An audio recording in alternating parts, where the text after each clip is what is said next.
Hello everybody, Vibha beauty ஸ்டுடியோட இன்னைக்கு free mehndi கிளாஸில் நம்ம பார்க்க போகிறது வந்து மண்டலா. ஸோ மண்டலா எப்படி இருக்கும் அப்படின்னா, யூஸ்வலி ஒரு டிசைன் எங்கே ஸ்டார்ட் ஆகுதோ அங்கேயே முடிஞ்சிடும். பேசிக்கலி வந்து ஒரு ரவுண்டாக இருக்கும். இப்போ ரீசெண்டாக வந்து அது ஓவல்லையும் இருக்கலாம், இல்லை வந்து இந்த மாதிரி டைமண்ட் அந்த மாதிரி இருக்கலாம். ஓகேவா? நான் எப்படி ஒரு மண்டலா வந்து நம்ம இது பண்ணணும் அப்படின்னு சொல்லி காட்டுறேன். பேசிக்லி வந்து நம்ம அதை உள்ளங்கையில் தான் போடுவோம். இப்போ உள்ளங்கையில் போடும்போது நமக்கு பார்க்க எங்கே வந்து சென்டராக இருக்கோ அங்கே நம்ம ஸ்டார்ட் பண்ணிடுவோம். ஆனால் நம்ம பார்க்குறது வந்து கரெக்டு சென்டராக இருக்காது. ஃபார் எக்ஸாம்பிள், நான் இந்த கையில் பார்த்தா எனக்கு இங்கே சென்டர் மாதிரி தெரியுது அப்படின்னு நம்ம இங்கே ஸ்டார்ட் பண்ணிட்டோன்னா, ஒரு ரவுண்டாக ஒரு டிசைன் மண்டலா போடும்போது இந்த சைடு வந்து ஒரு டிசைனுக்கு வந்து இடம் இருக்கும், இந்த சைடு வந்து இருக்காது. அந்த மாதிரி ஆகிடும். ஸோ எக்ஸாக்ட் சென்டர் ஆரம்பிச்சிங்க அப்படின்னா தான் உங்களுக்கு சுற்றியும் வந்து எல்லா டிசைனும் கவர் பண்ண முடியும். ஒரு எக்ஸாம்பிளுக்கு இந்த மாதிரி, ஸோ இந்த மாதிரி ஒரு பேசிக்காக ஒரு மண்டாலா போடுறீங்க அப்படின்னா, ஸோ இந்த மேல் இது வந்து இங்கே கரெக்டாக சென்டரில் ஸ்டார்ட் பண்ணல அப்படின்னா ஒரு சைடு வந்து இடம் பத்தும், ஒரு சைடு பத்தாது. ஸோ அந்த மாதிரி ஆயிரும். மண்டாலால என்னென்ன வரலாம் அப்படின்னா, லைன் வரலாம், ஹம்ப்ஸ் வரலாம், பார்டர்ஸ் வரலாம், நம்ம பார்த்த நெகட்டிவ் ஃபில்லிங், கட் ஒர்க் அது எல்லாமே வரலாம். ஓகே, இந்த மாதிரி டெக்கரேட்டிவ் எலமெண்ட்ஸ் எல்லாமே வரலாம் மண்டாலால. ஸோ பேசிக்காக நான் ஒரு மண்டாலா போட்டு காட்டுறேன். அதுக்கு முன்னாடி எப்படி வந்து நம்ம ஒரு கையில் வந்து எப்படி ஒரு சென்டர் எப்படி ஃபிக்ஸ் பண்ணுறதுன்னு பார்க்கலாம். இந்த நம்ம கட்டை விரலுக்கு பக்கத்தில் ஒரு கேப் இருக்கும் இல்லையா, கட்டை விரலுக்கும் நம்ம ஆள்காட்டி விரலுக்கும். ஸோ அந்த கேப்பில் சென்டர், ஓகேவா, அந்த கேப்போட சென்டர் ப்ளஸ் இந்த சைடு நம்ம சுண்டு விரல்ல இருந்து அந்த சுண்டு விரல் முடிகிற இடத்துல இருந்து ரிஸ்ட்டு கீழே வரைக்கும், அந்த ரிஸ்ட் வரைக்கும் இருக்கிற இடத்துல சென்ட்ரு. ஸோ இந்த ரெண்டையும் நீங்கள் வந்து கனெக்ட் பண்ணீங்க அப்படின்னா ஒரு லைன் கிடைக்கும். அதே மாதிரி நம்ம மணிக்கட்டு இருக்கு இல்லையா, நம்ம ரிஸ்டோட சென்டர்ல இருந்து மேலே ஒரு லைனு, ஆல்மோஸ்ட் மிடில் ஃபிங்கருக்கு போகும் மோஸ்ட்லி. ஸோ இந்த மாதிரி போட்டிங்க அப்படின்னா ரிஸ்டோட சென்டர். ஸோ ரிஸ்டோட சென்டர்லேருந்து யூஸ்வலி வந்து மிடில் ஃபிங்கருக்கு போகும். ஓகேவா? ஸோ இங்கே இந்த சென்டர் தான் வந்து உங்களுக்கு ஆக்சுவலாக இருக்கிற சென்டர் பாயிண்ட்டு. இப்போ வந்து இந்த கையில் நான் வந்து அந்த மணிக்கட்டோட இதில் இருந்து மிடில் ஃபிங்கருக்கும் இந்த இதோட மிடில் இருந்து இந்த சைடுக்கும் ஒரு லைன் போட்டிருக்கேன். அது எங்கே மீட் பண்ணுதோ அதுதான் வந்து exact centre of the palm. ஓகேவா? ஸோ சென்டர் வந்து இங்கே மார்க் பண்ணிட்டு நான் வந்து டிசைன் போட்டேன் அப்படின்னா எனக்கு ஃபுல் ஹேண்டுக்கும் ஃபுல் பாமுக்கும் கவர் ஆகிற மாதிரி என்னால் டிசைன் போட முடியும். யூஸ்வலி பார்க்கும்போது இந்த இடம் தான் கொஞ்சம் சென்டர் மாதிரி தெரியும். நம்ம எடுத்ததுமே வந்து இந்த மாதிரி மார்க் பண்ணாமல் இது பண்ணோம்னா அப்போ என்ன ஆகும் அப்படின்னா, அப்படியே நம்ம டிசைன் பண்ணோம் அப்படின்னா நமக்கு வந்து ஒரு சைடு இடம் இருக்கும், ஒரு சைடு இருக்காது, மேலே இருக்கும் இல்லைன்னா கீழே இருக்காது, சைடில் ஒரு சைடு இருக்கும், ஒரு சைடு இருக்காது, அந்த மாதிரி இருக்கும். எக்ஸாக்ட் மிடில் வந்து கிடைக்காது. ஸோ இப்படி வந்து நம்ம பார்க்கும்போது தான் நமக்கு வந்து எக்ஸாக்ட் மிடில் கிடைக்கும். அங்கேருந்து தான் நம்ம மண்டாலா ஸ்டார்ட் பண்ணோம். ஸோ இப்போ வந்து மண்டாலா எப்படி போடுறதுன்னு பார்க்கலாம். ஸோ ஃபர்ஸ்டே சொல்லிட்டோம், மண்டாலா வந்து decorative elements, cut work, negative filling, borders, அது லைன்ஸ், ஹம்ப்ஸ் எல்லாம் வரலாம் அப்படின்னு சொல்லிட்டு. இப்போ ஒரு மண்டாலா போடுறதுக்கு முன்னாடி இப்போ நான் ரவுண்டில் போட்டு காட்டுறேன். என்னோட சேனல் வந்து மறக்காமல் ஃபாலோ பண்ணிக்கோங்க. நான் வந்து ஷார்ட்ஸில் நிறைய மண்டாலா டிசைன்ஸ் போட்டு காட்டுறேன். டிஃப்ரெண்ட்டாக லைக் டைமண்ட், ஓவல், எல்லா ஷேப்பும் நான் போட்டு காட்டுறேன். ஸோ இப்போதைக்கு நான் ஒரு ரவுண்ட் போடுறேன். ஸோ ரவுண்ட் வந்து நான் உள்ளே ஃபுல்லாக ஷேட் பண்ணுறேன்.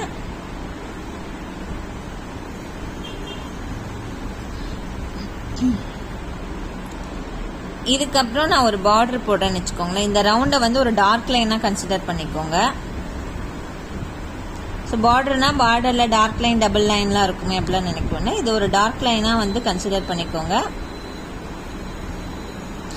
ஏன் வந்து நாம் இந்த லைன் போட்டோம் இல்லைங்களா, இந்த லைன் வந்து எதனால் வந்து ரொம்ப யூஸ்ஃபுல் அப்படின்னா, இப்போது நான் வந்து இப்படி லைன் மார்க் பண்ணிட்டேன். ஆக்சுவலி வந்து அதை ஒரு ரெஃபரன்ஸ் லைனில் மார்க் பண்ணிக்கோங்க. ஆல்ரெடி லைன்ஸில் வந்து உங்களுக்கு ரெஃபரன்ஸ் லைன் சொல்லியிருப்பேன் ஹம்ப்ஸில். அது மாதிரி ரெஃபரன்ஸ் லைன் மார்க் பண்ணிட்டீங்க அப்படின்னா இந்த லைன் வந்து டிசைன் போட்டதுக்கப்புறம் விசிபிளாக தெரியுமா அப்படின்னா அவ்வளோலாம் தெரியாது உங்களுக்கு. டிசைன் கம்ப்ளீட் பண்ணதுக்கப்புறம் பெருசாலாம் விசிபிளாக தெரியாது. இது நான் ஓரளவுக்கு டார்க்காக போட்டிருக்கேன். நீங்கள் கையில் போடும்போது இன்னுமே ஜஸ்ட் சிம்பிளாக ரொம்ப நார்மலாக போட்டுக்கலாம். ரொம்ப லைட்டாக உங்களுக்கு மட்டும் தெரிகிற மாதிரி கூட. நான் ஏன் வந்து இதை வந்து மார்க் பண்ணுறது பெட்டர் அப்படின்னு சொன்னேன்னா, இப்படி வந்து உங்களுக்கு தெரியும் 4 சைடும் நமக்கு ஒரே மாதிரி தான் நம்ம பார்டர் வந்து ஃபிக்ஸ் பண்ணியிருக்கோமா அப்படின்னு சொல்லிட்டு. ஓகே, இன்னொன்று நம்ம ஃபர்தராக லைன்ஸ் போடுறோம் இல்லைங்களா, அதையும் வந்து நம்ம ஒரு ஒரு கால்வாசிக்கும்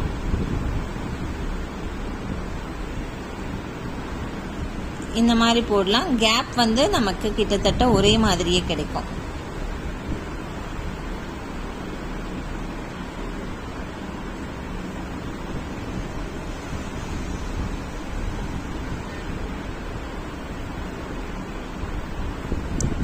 இப்போ நான் ஹம்ப் போடுறேன் அப்படின்னாலும் ஒரு ஒரு கால்வாசி பகுதிக்கும் நான் வந்து ஒரு மாதிரி ஹம்ப் போடலாம். இது வந்து நம்ம சின்ன ஹம்ப்பு. இப்படி போடும்போது உங்களுக்கு பர்ஃபெக்ஷன் கிடைக்கும்.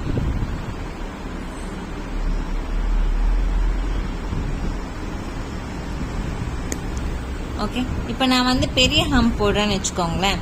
ஸோ இந்த ஃபர்ஸ்ட் ஒரு கால்வாசிக்கு வந்து நான் வந்து அதை 2ஆவோ 3ஆவோ நான் ஃபிக்ஸ் பண்ணி பிரிச்சுக்க முடியும்.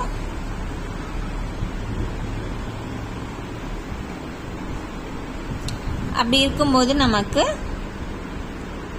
ஈக்குவல் சைஸ் ஹம்ப் வந்து கிடைக்கும்.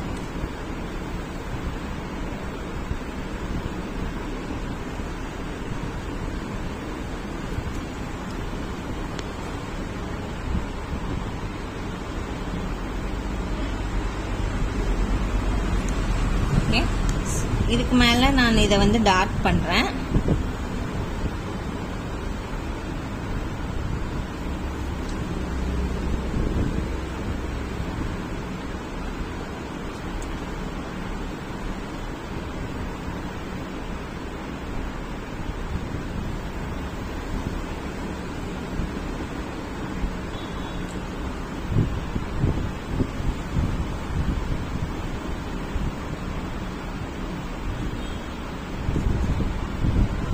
இதுக்கு மேலே நான் 2 லைன் போடுறேன்னு வச்சுக்கோங்களேன். இது ஆக்சுவலி ஒரு பார்டர் மாதிரி டபுள் லைனும் ஒரு ஹம்ப்பு போட்டிருக்கோம் ஒரு பார்டர் போடுறதுக்காக. இது வந்து நீங்கள் லாஸ்ட் வரைக்கும் ஒரே மாதிரியே எடுத்துகிட்டு போனீங்க அப்படின்னா உங்களுக்கு வந்து லைன் கொஞ்சம் முன்ன பின்ன போக சான்ஸ் இருக்கு. பட் இந்த மாதிரி நம்ம டிவைட் பண்ணியிருக்கிறனால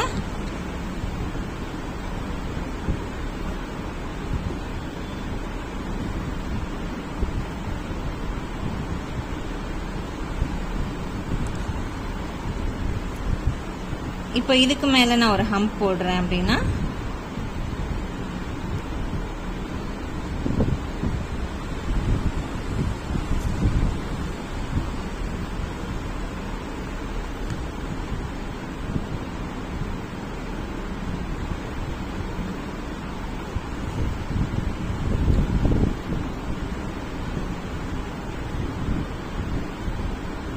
இது மாதிரி ஒவ்வொரு கால்வாசிக்கும் நாம ஹம்ப் போடும்போது நமக்கு வந்து ஹம்ப் வந்து இப்போ இது ஒரு ரவுண்டில் நம்ம இப்படி போட்டு போகிறோன்னா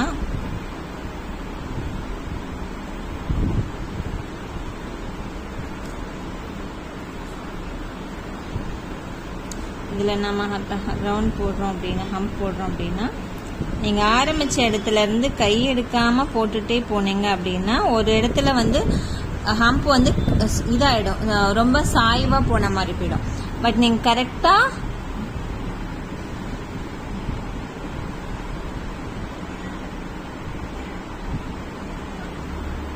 ஒரு ஒரு கால்வாசிக்கும் நீங்கள் விட்டு டைரெக்ஷன் மாற்றி போடும்போது அந்த ஹம்ப் வந்து ஸ்ட்ரெயிட்டாகவே இருக்கும். ஸோ இதுக்கு மேலே வந்து நான் ஒரு சின்னதாக ஒரு இதே மாதிரியே ஒரு சின்னதாக ஒன்று போட்டு நான் ஒரு டெக்கரேட்டிவ் எலமெண்ட் போடுறேன் அப்படின்னா இப்போ இங்கேருந்து ஸ்டார்ட் பண்ணி நம்ம போட்டு போனால் நடுவில் வந்து இடம் இருக்காது. நான் அது எக்ஸ்பிளைன் பண்ணுறேன். இப்போ வந்து எனக்கு இங்கே ஒன்று வேணும். அஃப்கோர்ஸ் 4 ஜங்ஷன்லையும் நான் ஒரு டெக்கரேட்டிவ் எலமெண்ட் வந்து பிளான் பண்ணுறேன்.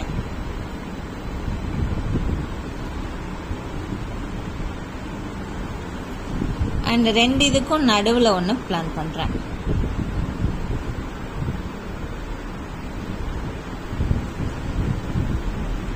இப்படி நம்ம பிரிக்கும் போது நமக்கு சென்டர் கண்டுபிடிக்கிறது வந்து ரொம்ப ஈஸி.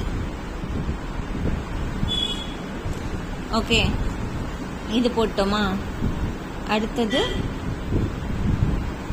இதுக்கு மேலே ஒரு ஹம்ப் போடுறேன். 1 இல்லைன்னா 2 சின்ன ஹம்ப் இல்லைன்னா பெருசு, உங்களுடைய விருப்பத்துக்கு தகுந்த மாதிரி நீங்கள் போட்டுக்கலாம்.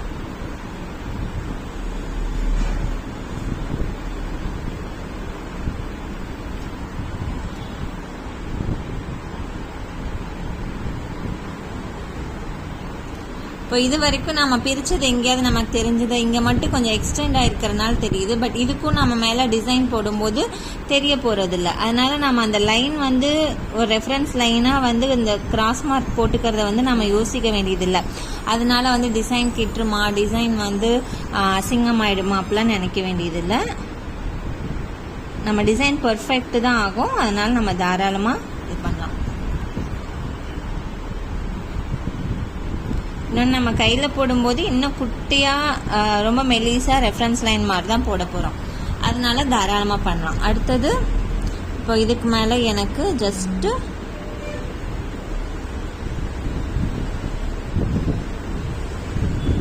இந்த சைடில் இடம் இருந்ததுன்னா நீங்கள் அங்கேயும் லீஃபே போட்டுக்கலாம். யூஸ்வலி சின்ன கைனா வந்து உங்களுக்கு பாம்பில் போடும்போது இடம் இருக்காது.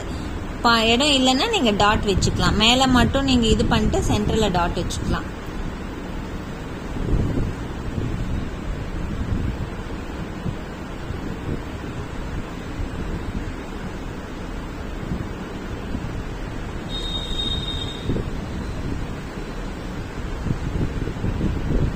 இந்த மாதிரி வந்து உங்களுக்கு மிஸ் ஆகும்னு தோணுச்சு அப்படின்னா நீங்கள் வந்து மேலே மட்டும் இது பண்ணிட்டு இங்கே டாட் வச்சுட்டு இங்கே மட்டும் யூனிஃபார்மாக கொண்டு போங்க. நான் இங்கே ஜஸ்ட் ஒரு எக்ஸாம்பிளுக்கு இப்படி டாட் வச்சுக்கலான்னு சொல்லியிருக்கேன். ஓகேவா? இங்கே என்ன பண்ணுறீங்களோ அதே எல்லா இதுக்கும் கொண்டுட்டு போங்க. இப்போ இங்கே வந்து நான் சென்டரில்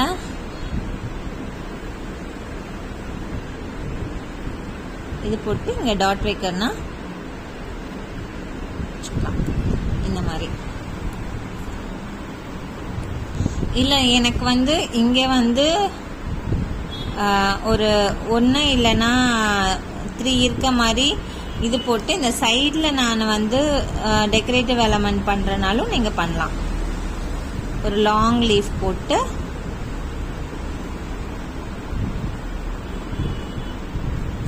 பண்ணலாம். இல்லை ஒரு லாங் லீஃப் போட்டு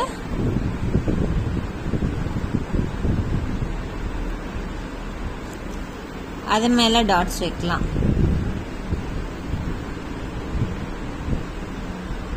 இல்லைன்னா ஒரு லாங் லீஃப் போட்டு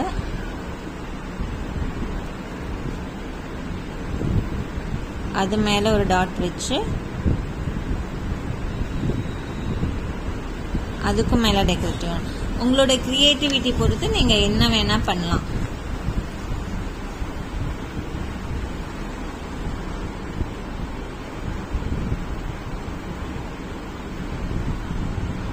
ஒரு லாங் ஸ்வர்ல் மாதிரி போட்டு அதுக்கு மேலே டாட் வந்து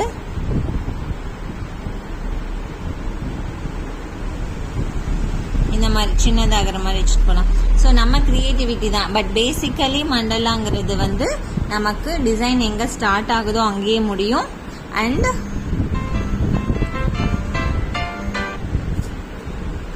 அதில் வந்து என்னென்ன வரும்னா line, hump, borders and decorative elements மெயினாக வரும்.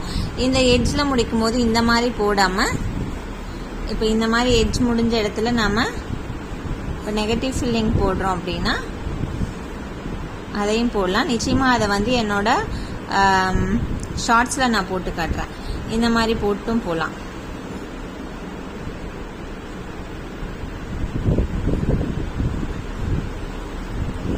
ஓகேவா?